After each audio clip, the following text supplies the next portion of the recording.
Welcome to the Deep Dive. Today we're tackling Basilides of Alexandria. Right, a major figure in early Christian thought. From 2nd century Egypt, which was just this incredible crossroads of ideas back then. Absolutely. And our sources, well. Yeah, that's the tricky part, isn't it? We mostly have writings about him, often from people who, let's say, didn't exactly agree with him. Exactly. So our challenge is trying to piece together his theology, his impact, while, being aware of that potential bias. It's fascinating, though. One of the first real attempts to blend Christianity with Greek philosophy. And it sparked centuries of debate. It actually helped shape what became, Orthodox Christianity. So let's dive into his life first. When was he active? He was teaching in Alexandria roughly around 117 to 138 AD, so during Emperor Hadrian's time. Okay. And he made some claims about his teachers, right, to establish authority. He claimed a connection to the Apostle Matthias, and also said he learned from either Menander, who was a follower of Simon Magus. Simon Magus, another controversial early figure. Right. Or, alternatively, from Glaucius, who was supposedly an interpreter for Peter. Why were those connections so important back then? Well, in that early period, before everything was set in stone, linking yourself to apostles or their direct disciples, like Peter or Matthias, gave your teachings immense weight. It was about legitimacy. Even if the interpretations were unconventional. Especially then, perhaps. It grounded you in the tradition, although mentioning Menander might have already signaled something a bit different. Interesting. And despite being labeled a heretic later on, his followers, the Basilidians, they actually stuck around. They did. For at least 2 centuries, mainly in Egypt. Wow. So his ideas clearly resonated with people initially? It certainly suggests they had a strong appeal, yeah. Especially in an intellectual hub like Alexandria. Okay, let's talk about his writings, or rather, the lack of them. Most are lost, right? Sadly, yes. We know about his Exegetica. It sounds like a massive work. A commentary on the Gospels, maybe over 24 books. That's the tradition. It's huge. And there's even debate about whether it commented on the Gospels we know, or maybe his own Gospel. Either way, that's one of the earliest Gospel commentaries we know. Precisely. And it apparently used allegory, pulling from Plato and Homer, which was quite common in Alexandrian thought. Even the surviving fragments, they say, show a real focus on moral depth, dealing with evil and suffering. Which points to a serious theological mind at work, grappling with the big questions. The sheer size of the Exegetica suggests deep scriptural engagement. And then there was this gospel, according to the Basilides.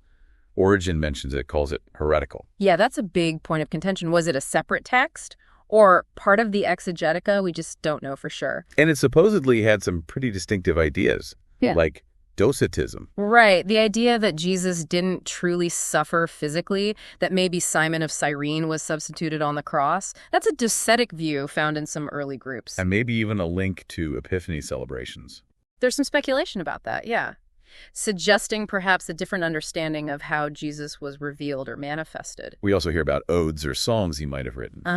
Which suggests his movement wasn't just intellectual, it had its own liturgical practices, its own worship. But crucially, his stuff was rejected by things like the Muratorian canon. Exactly. That early list trying to define accepted Christian scripture.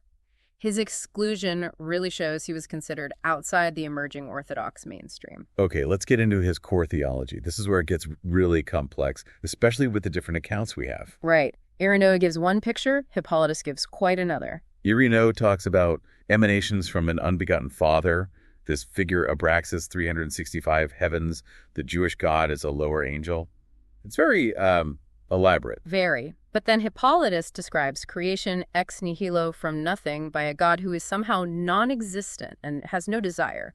He talks about a seed of the world, 3 filiations or stages of divinity, and Abraxas is the supreme archon, the ruler. They sound almost like different systems. What does that discrepancy tell us? Well, it really highlights the problem of relying on critics, doesn't it? Maybe Basilides' thought evolved. Or maybe Ireneo and Hippolytus emphasized different aspects or even misunderstood parts to suit their arguments against him. It makes you wish we had his own words. Definitely. We're seeing him through a distorted lens, almost certainly. People try to label him pantheist, emanationist, dualist. All these philosophical categories. But Hippolytus actually says Basilides denied emanation and the idea that matter was eternal. So those labels might not quite fit. It shows he was creating this complex synthesis. pulling from different streams of thought. Exactly. Greek philosophy, Christian ideas, maybe other traditions floating around Alexandria. It was his own unique system. What about metempsychosis, reincarnation? Yes. Clement of Alexandria accused him of teaching that. And Origen reports Basilides interpreted a line from Paul, "I died," as referring to experiences in past lives. So the soul sins in a previous existence and needs to develop spiritually over lifetimes. That seems to be the idea attributed to him. It fits with some Greek philosophical ideas prevalent in Alexandria and with a broader Gnostic interest in the soul's journey and purification. And his view on passions or desires. Hippolytus mentioned the ultimate God being without desire. Right. The non-existent God lacked desire, and the ultimate goal, the restoration, was also a state without desire. That resonates with certain philosophical ideals of detachment. But then there's that later, very controversial idea attributed to some Basilidians. You mean indulging sensual desires to achieve spiritual peace? Yeah, that one. Seems quite contradictory. It does. It could be a radical later development within the school, maybe a misunderstanding by critics, or just a plain misrepresentation. It's hard to know without better sources. So summing up his impact, how did he fit into that early Christian landscape with figures like Marcion or Carpocrates? He was definitely part of that dynamic, often contentious early scene. He shared some themes with other Gnostic thinkers, but also had very distinct ideas. The strong opposition from figures like Ireneo shows he was seen as a significant challenge. And that challenge, that opposition, it actually helped shape doctrine. In a way, yes. The debates sparked by Basilides and others forced early church leaders to clarify core beliefs about God, Christ, creation, Scripture. It pushed them towards definition. Like defining what wasn't acceptable helped define what was. Precisely. You see the roots of later major theological debates, even things like the arguments over Christ's nature, centuries later arguably have echoes in these earlier controversies. The Nicene Creed, for example, clearly marginalizes views like those attributed to Basilides. So Basilides ends up being this really pivotal figure, even if controversial, a challenger whose ideas, even in being rejected, helped solidify what became orthodoxy. Exactly. Hugely significant, yet so much of his actual thought is lost to us, filtered through his opponents. It really drives home the limitations of our sources for this period. A fascinating figure, though. Thanks for unpacking all that. It really makes you think, doesn't it? How might early Christian history look different if his views, or maybe others we've lost, had gained more ground? What if we had the exegetica right here? Yeah. What other perspectives are just missing from the story we usually tell? Wow. Definitely leaves you wondering. Basilides was a Gnostic teacher in Alexandria during the reigns of Hadrian and Antonius Pius, c. 117–138 AD. He claimed to have received secret teachings from Glaucias, who was supposedly a disciple of St. Peter. His main activities were in Alexandria, where he developed a complex cosmological and ethical system. The Exegesis is considered his most important work, although only fragments have survived through quotations by his opponents. The connection with Glaucias seems to have been a way for Basilides to legitimize his teachings, since there is no independent evidence to support Glaucias' role as Peter's interpreter. In the early Christian writings, there is a translation of the Muratorian fragment. The relevant passage about Basilides does not mention the Psalms of David, but condemns his theological system, detailing his beliefs about the emanation of the universe and his vision of Christ. This inconsistency is due to the fact that Basilides added to the Psalms of David, psalms of his one authorship. The information also indicates that Isidore, Basilides' son, was the one who taught by Peter through Glaucias, introducing a slight variation in the way the secret tradition was transmitted. This demonstrates the complexity and originality of Basilides' system, which includes numerous eons and a unique interpretation of creation.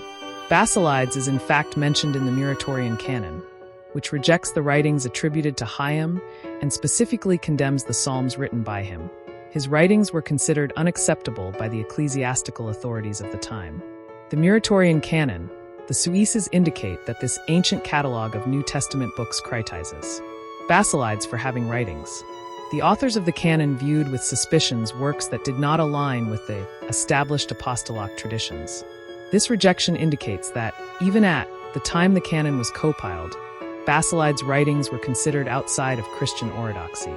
One possible explanation for Basilides' reference to the Psalms of David may have originated in Eusebius of Caesarea's ecclesiastical history, in which his ecclesiastical history mentions Basilides and his followers.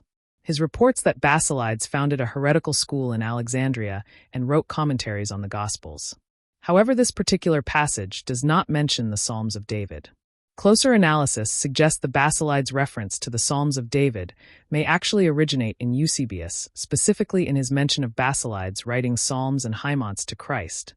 But the source does not indicate whether these psalms were considered heretical. His ideas contained in this fragment reveal a complex cosmological system, a transcendent God, and a creation by emanations. His teachings also address the role of Christ and emphasize the importance of an inner transformation for ethics, that is, an ethics more appropriate for a Christianity more suited to his vision of the life and union with the inner and outer divinity. The term Gnosticism is a modern term of scholarship. It was first used by the poet and philosopher of religion Henry More, 1614-1687, which applied it to religious groups referred to in ancient sources as Gnostikoi from the Greek meaning, those who have gnosis or knowledge or pertaining to knowledge, was first used by Plato to describe the cognitive or intellectual dimension of learning, as opposed to the practical. However, by the 2nd century CE, the name Gnostikoi had been adopted by various Christian groups, some of whom used it positively as a self-designation, although others criticized the practice as a presumptuous claim to exclusive access to thought. Consensus on a definition of Gnosticism has proven elusive. The groups conventionally classified as Gnostics did not constitute a single movement, as their organizatio, teachings, and rituals were relatively homogeneous. Even the self-designation Gnostic is problematic, since it is attested only for a few traditions conventionally treated as Gnostic, and its connotations are ambiguous. While some scholars argue that the term Gnostic should be restricted to the sects or schools that called themselves by that name, others extend the category to include additional religious movements that supposedly shared several distinctive features. Still others treat Gnosticism as a world religion that existed from antiquity to early modern times. Surviving, for example, are the mythology and ritual Mandeans of Irake and Iram. Many so-called Gnostic groups are characterized by a mythology that distinguishes between a lesser creator of the material world, the demiurge, and a more transcendent god or order of being. Another frequent theme in Tought is that there is a special class or race of humans who descend from the transcendent realm and are destined to achieve salvation and return to their spiritual origins.